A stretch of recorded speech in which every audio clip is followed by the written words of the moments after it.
Hello, my name is Courtney Booth, and today I will be discussing data mining and its intersections with surveillance and social control.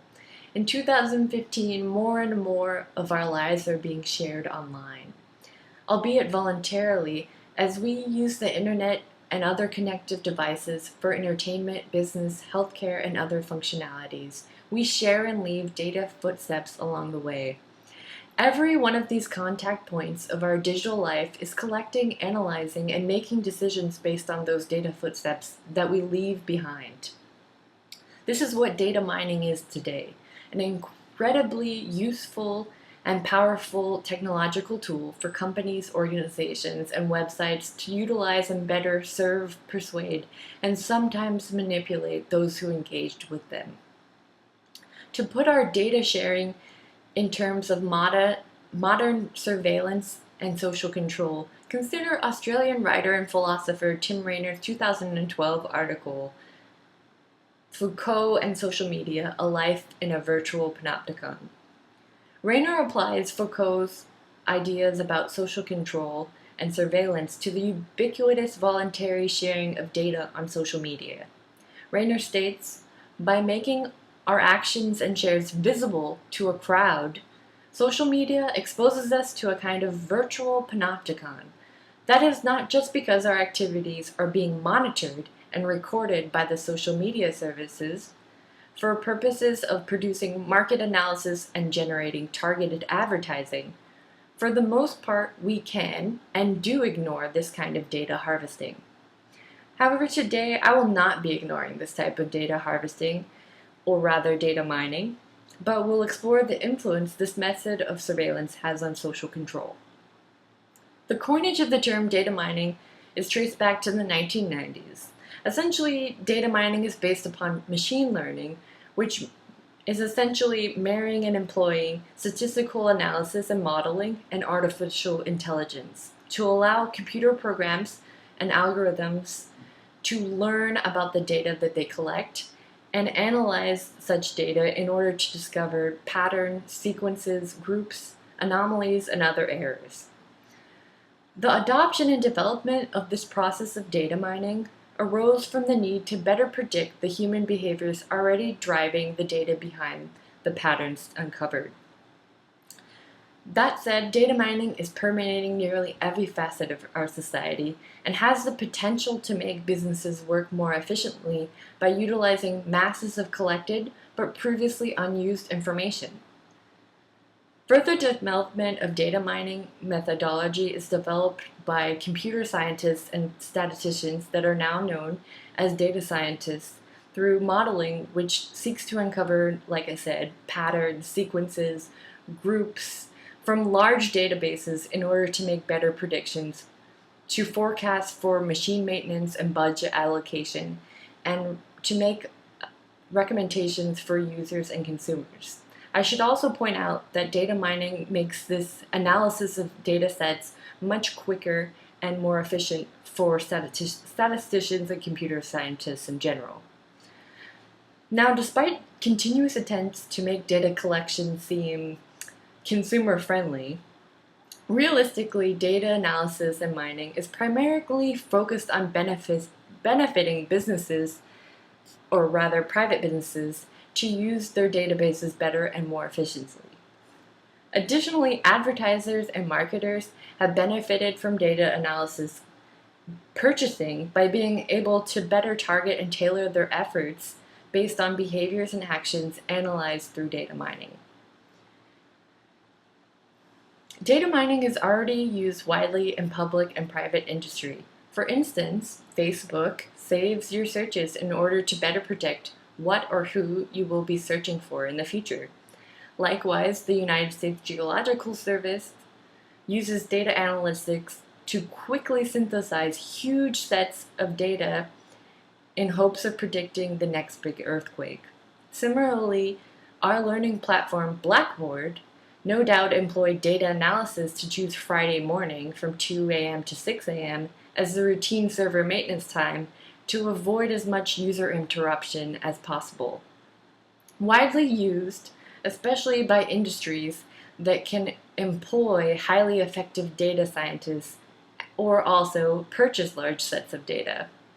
To use American sociologist George Ritzer's example of how McDoctors rely on data mined and analyzed programs in healthcare from his article Control in our textbook Technology and Society, Ritzer states, as the machines themselves grow more sophisticated, physicians come to understand them less and are therefore less able to control them. Instead, control shifts to the technologies as well as to the experts who create and handle them.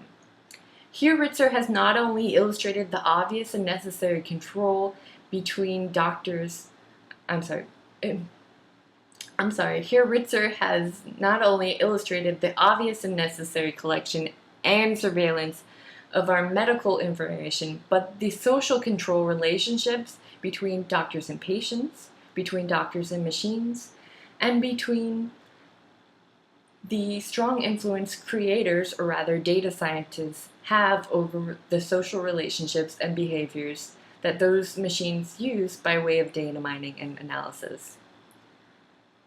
Similar to the way that Ritzer describes the normal physical cues that consumers take for granted when under social control of a fast food restaurant, the regular person's relationship with data mining as a tool for surveillance and social control usually goes unnoticed. Take, for instance, again, the example of Facebook data mining, as surveillance is widely available for any user to see under their collected searches or saved searches. However, there's a lack of transparency as to how Facebook is using this information and to whom it is selling our data to.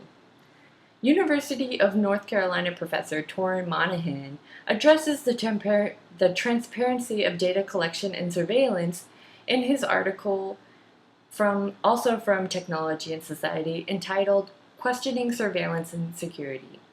Monahan writes, transparency would mean dissolving some of the many layers of ambiguity around surveillance and recognizing that just because data can be collected and saved indefinitely does not mean that it should be, or that collecting and saving data is productive for maintaining and protecting a civil society. Even so, one may argue that data mining only gleans the information that is collecting from already practiced behaviors by users and consumers. Therefore, if social behaviors change, then it would stand that data mining recommendations would also have to change and adapt with those behaviors in order to stay effective. However, this is where social control comes into play. To use Ritzer's example again of algorithmic pathways that HMOs use in healthcare, consumer satisfaction may change with those algorithmic pathways that the HMOs use, but they would be hard-pressed to show up at their HMO facility and expect not to go through the social control mechanisms of waiting in line, filling out a vague form, or going through the prescribed lab tests that such an algorithmic pathway spews out.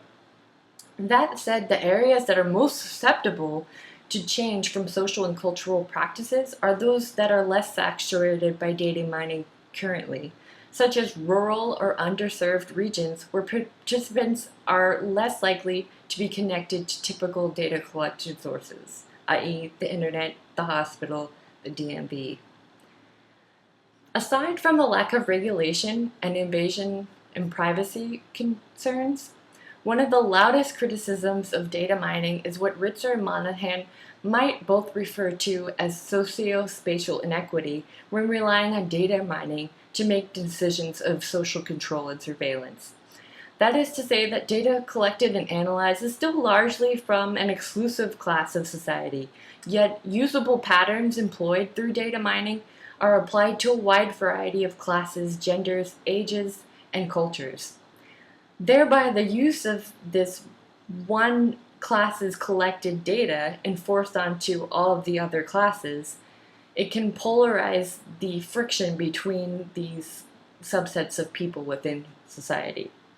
To provide you an example, in my hometown, San Jose, California, all the public libraries only allow you to borrow items through a computer self-checkout.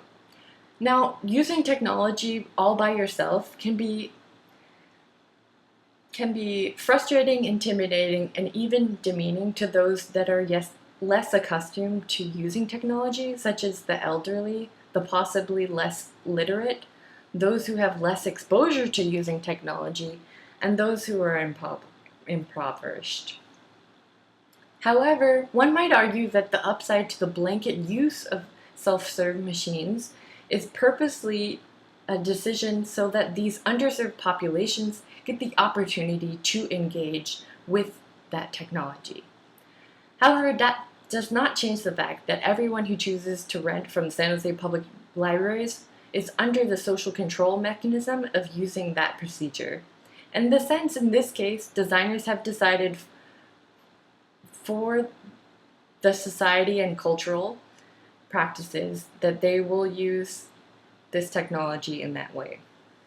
Although I've presented many critical examples of data mining, like any burgeoning technology or procedure, data analytics is evolving. In fact, at the University of Chicago, there is a competitive fellowship called the Data Science for Social Good, where data scientists work on projects that directly relate to the way nonprofits and governments agencies interact with the public to better benefit for public health and public policy. Some of the past projects have analyzed the effectiveness of interventions in homelessness, the reducing maternal mortality rates in Mexico, improving budget allocation in local school districts and governments, and identifying skill gaps of the unemployment, just to name a few.